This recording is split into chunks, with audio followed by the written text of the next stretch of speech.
draft as a whole and what you're thinking about for the league this year and whatever's on your mind.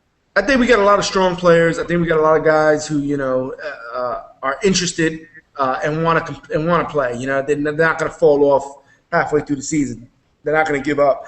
I think we're not going to have anybody really dominating the league this year unless something happens that I just don't foresee. As for the draft itself, I'm going to be honest with you. I was a little disappointed. We didn't have the energy we've had the past 2 years. But then again, there's a lot of life situations going on right now, and I think they got in the way of putting on a better presentation than we have in the past. I think we went backwards a little bit. But overall, I'm glad we had most of the guys out here. I think everybody had a good time, and that's what it's really about, is having a good time. But I expect more from us next year.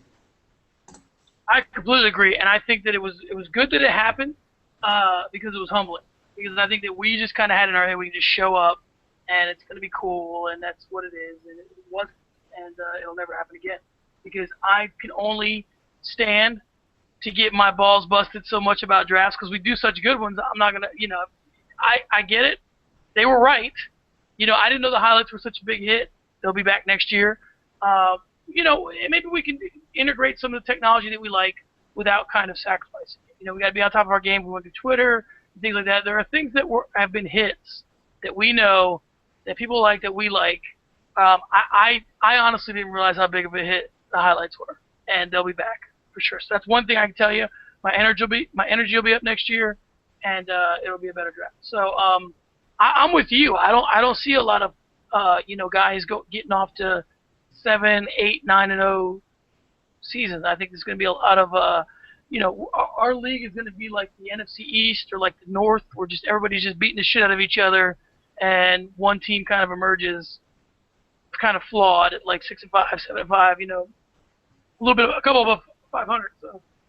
All Right. On a parting note, just give you guys a heads up, we changed the division names. Actually, we're going to make it a tradition to name the divisions by the two teams that made it to the final game.